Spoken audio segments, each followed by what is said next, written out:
Welcome to filmi டோட். இப்ப நம்ம பார்க்க போற திரைப்படம் என்னன்னா, ஸ்ரீராம் ராகவன் இயக்கத்துல விஜய் சேதுபதி, கத்ரினா கைஃப் இவங்க எல்லாம் நடிச்சு திரையரங்கில வெளியாகி தற்போது ஓடிடிலையும் வெளியாக இருக்கிற படம் தான் வந்து மெரி கிறிஸ்மஸ். இந்த படத்துடைய ஒரு ரிவ்யூ தான் இப்ப நம்ம பார்க்க போறோம். முதல்ல படத்துடைய கதை என்னன்னு பார்த்துடலாம். ஹஸ்பண்ட் இல்லாம தனியா குழந்தைய வளர்க்குற ஹீரோயின், அதாவது ஹஸ்பண்ட் விட்டுட்டு போயிட்டாங்க, இப்போ இவங்க தான் இந்த குழந்தைய பாத்துக்கிட்டு இருக்காங்க. இவங்கள ஒரு பார்ல வச்சு முதல் முறையா மீட் பண்ற ஹீரோ. தென் ஒரு கிறிஸ்மஸ் ஈவ் அன்னைக்கு ஹீரோயினுடைய வீட்டுக்கு போறாங்க. அப்போ குழந்தைய தூங்க வச்சுட்டு இவங்க சரக்கு பார்ட்டி அது இதுன்னு என்ஜாய் பண்றாங்க ரெண்டு பேருமே சேர்ந்து. இதுக்கப்புறம் இவங்க வீட்ல இருந்து வெளியே போயிட்டு மறுபடியும் வீட்டுக்குள்ள வர்றப்ப ஹீரோயினுடைய ஹஸ்பண்ட் சேர்ல இறந்து கிடக்குறாரு. நம்ம ஹீரோவுக்கும் ஹீரோயினுக்கும் இதை பார்த்து ஒரு பெரிய ஷாக் ஆகுது. இதுக்கு பின்னாடி இருக்கிற மர்மங்கள் என்ன, அவங்களோட ஹஸ்பண்டை யார் கொலை பண்ணது, இதையெல்லாம் யூகிக்க முடியாத திரைக்கதையோட சொல்றதுதான் இந்த படத்துடைய முழு கதை அப்புறம் திரைக்கதை. இந்த படத்துடைய பாசிட்டிவ் அண்ட் நெகட்டிவ் என்னங்கிறத பார்த்துடலாம். இந்த படத்துடைய முதல் பாசிட்டிவா எனக்கு தெரிஞ்சது இந்த படத்துடைய ஸ்கிரீன் பிளே. குறிப்பா செகண்ட் ஹாஃப் ஸ்கிரீன் பிளே வந்து எனக்கு இந்த படத்தை ரொம்ப பிடிச்சது. ஃபர்ஸ்ட் ஹாஃப்ல இவங்க கதையை செட் பண்ண கொஞ்சம் டைம் இன்டர்வல் வரைக்கும் எடுத்துக்கிறாங்க. பட் ஒன்ஸ் அந்த செகண்ட் ஹாஃப்ல படம் நுழைஞ்சிட்ட அப்புறம் முக்கியமா லாஸ்ட் ஒரு 45 நிமிஷம் எல்லாம் படம் வந்து தீயா பத்திக்கிட்டு போகும்.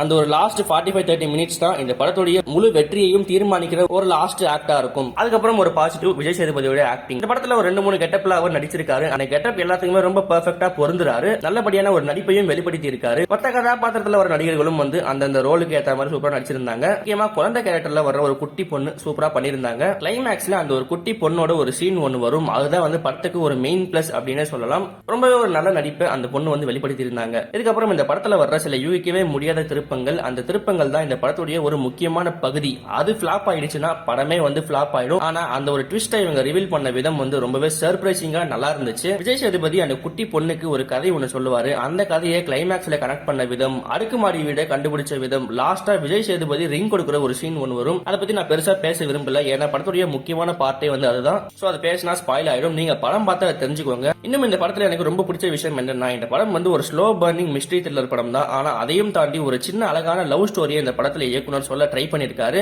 அது எத்தனை பேருக்கு இந்த படம் பார்த்து புரிஞ்சிருக்கும்னு தெரியல. எனக்கு இந்த படம் பார்த்த உடனே அந்த ஒரு சின்ன விஷயம் எனக்கு ரொம்ப பிடிச்சது. ஒரு சில படங்கள்ல எல்லாம் அந்த சின்ன சின்ன விஷயம் தான் நமக்கு ரொம்ப பிடிக்கும். அந்த மாதிரியான காட்சி தான் இந்த படத்துல அந்த லாஸ்ட்ல வர்ற அந்த ஒரு சீன். அந்த சீன் வந்து போலீஸ் ஸ்டேஷன்ல தான் ஃபுல்லாவே நடக்கும். படத்துல ராதிகா தான் அந்த ஒரு போலீஸ் ஸ்டேஷன் இன்ஸ்பெக்டரா வர்றாங்க. அவங்க வர்ற காட்சிகள் எல்லாமே வந்து சூப்பரா இருக்கும். லாஸ்ட் ஒரு 1/2 மணி நேரம் தான் அவங்க வர்றாங்க. அவங்க வர்ற சீன்ல இருந்தா படமே வந்து சூடு பிடிக்கும். மேலும் படத்துடைய மேக்கிங் ரொம்ப ரிச்சா கிராண்டா இருந்துச்சு. அதுக்கு முக்கியமான காரணம் படத்துடைய லைட்டிங் ஒர்க், அதுக்கப்புறம் கேமரா ஒர்க், அது எல்லாமே சூப்பரா அமைஞ்சதுனால தான். ஒரு பைலிங்குவல் படம் எடுக்கிறது சாதாரணமான விஷயம் கிடையாது. அது ஒரு சின்ன ஒரு ஸ்கேல்ல ரொம்ப சிம்பிளா நீட்டான ஒரு மிஸ்ட்ரி த்ரில்லர் படத்தை ரொம்பவே சூப்பரா தந்திருக்காரு இயக்குனர். இப்போ இந்த படத்துடைய பிரச்சனை என்னன்னா, இந்த இயக்குனருடைய முதல் படம் வந்து அந்தாதன். அந்த படம் ரிலீஸ் ஆனப்ப இந்தியாவிலே பெஸ்ட் ரேட்டிங் வாங்கின ஒரு த்ரில்லர் படம் அப்படின்னு பேர் வாங்கிச்சு. அந்த படமுமே வந்து பார்க்க நல்லா தான் இருக்கும். ஆனா அந்த படத்துல வந்து ஒரு மிகப்பெரிய நெகட்டிவ் தான் இந்த படத்துலயும் இருக்கு. என்னன்னா டியூரேஷன். இந்த படத்துல இவங்க ஃபர்ஸ்ட் ஹாஃப்லயும் ஒரு 10 நிமிஷம், செகண்ட் ஹாஃப்ல ஒரு 10 நிமிஷம் தூக்கி இருந்தாங்கன்னா இந்த படம் வந்து ஒரு கிரிப்பிங்கான த்ரில்லர் படமாவே இப்ப வந்திருக்கும். ஆனா அதை இந்த கிரியூ வந்து பண்ண தவறிட்டாங்க. சோ இந்த படத்துடைய மெயின் நெகட்டிவாவே அந்த ஒரு டியூரேஷன் அமைஞ்சு போச்சு.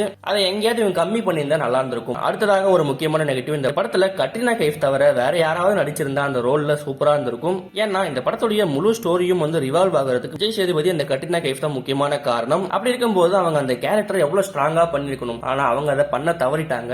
மறுமுனையில விஜய் சேதுபதி பர்ஃபார்மன்ஸ்ல பின்னி பெடல் எடுக்கிறாரு. ஆனா அதுக்கு ஈக்குவலா இவங்களால வந்து சரிசமமா நிக்க முடியல. அவங்க ஹஸ்பண்ட் இறந்து கிடக்குறாங்க, அதை பார்த்து ஒரு ரியாக்ஷன் கூட இவங்க மூஞ்சில கிடையவே கிடையாது. சரி அதையும் விட்டுருங்க. செகண்ட் ஹாஃப்ல இவங்க ஸ்கோர் பண்றதுக்கான நிறைய வாய்ப்புகள் இருந்துச்சு. ஆனா அது எல்லாத்தையுமே பெரிய அளவுல இவங்க தவற விட்டுருக்காங்க. நார்மலாக கத்ரினா கைஃப் வந்து ஒரு ஆவரேஜான ஆக்ட்ரஸ் தான். அவங்க கவர்ச்சிக்கு தான் முக்கியமா பேர் போன ஒரு நடிகை. அவங்க கிட்ட இருந்து நடிப்பெல்லாம் எதிர்பார்க்க முடியாது. பட் இருந்தாலும் இந்த படத்துக்காக அவங்க கொஞ்சம் மெனக்கேட்டு இருக்கலாம். இதன் பிறகு படத்துடைய மியூசிக் ஒரு த்ரில்லர் படத்துக்கு ஏத்த மாதிரி இல்லையோ அப்படிங்கிற ஒரு ஃபீல் வந்து எனக்கு இருந்துச்சு. சோ இந்த மாதிரி சின்ன சின்ன விஷயங்களை கொஞ்சம் கரெக்ட் பண்ணியிருந்தா இந்த படம் வந்து இப்போ ரொம்பவே ஒரு நல்ல படமா வந்திருக்கும். இதை தவிர்த்துட்டு இந்த படத்தில் நெகட்டிவ்னு சொல்ல எனக்கு பெருசா எதுவுமே கிடையாது. எல்லாருமே பார்க்கக்கூடிய ஒரு நல்ல மிஸ்ட்ரி த்ரில்லர் படம் தான் இது. நீங்க ஆல்ஃபன் ஹிட்ச்காக் படத்தை விரும்பி பார்க்குற ஒரு ஆடியன்ஸா இருந்தீங்கன்னா இந்த படம் வந்து உங்களுக்கு ரொம்ப பிடிக்கும். மேலும் உலக சினிமா பார்க்குற ரசிகர்களுக்கும் இந்த படம் வந்து பிடிக்க வாய்ப்புகள் இருக்கு. பட் நீங்க ஒரு காமன் ஆடியன்ஸா இருந்தீங்கன்னா இந்த படம் வந்து ஃபர்ஸ்ட் ஹாஃப் உங்களுக்கு போர் அடிக்கிற மாதிரி தான் இருக்கும். பட் செகண்ட் ஹாஃப் ரொம்பவே கிரிப்பிங்கா நல்லா எடுத்துட்டு போயிருப்பாங்க. எனக்கு இந்த படம் வந்து இந்த வருஷம் வந்ததுல ஒரு பிடிச்ச படமா அமைஞ்சிருக்கு. கண்டிப்பா மிஸ் பண்ணாம பாருங்க. உங்களுக்கும் இந்த படம் பிடிக்க வாய்ப்புகள் நிறைய இருக்கு. பட் நான் சொன்ன மாதிரி ஃபர்ஸ்ட் ஹாஃப் மட்டும் கொஞ்சம் பொறுத்துக்கோங்க. செகண்ட் ஹாஃப் இந்த படம் வந்து வேற லெவல்ல இருக்கும். குறிப்பா அந்த கிளைமேக்ஸ் நெருங்கி போற காட்சிகள் ரொம்பவே நல்லா பண்ணிருப்பாங்க. இந்த படம் வந்து நெட்ஃபிளிக்ஸ் ஓடிடில இன்னைக்கு இரவு, அதாவது மார்ச் 8 அன்னைக்கு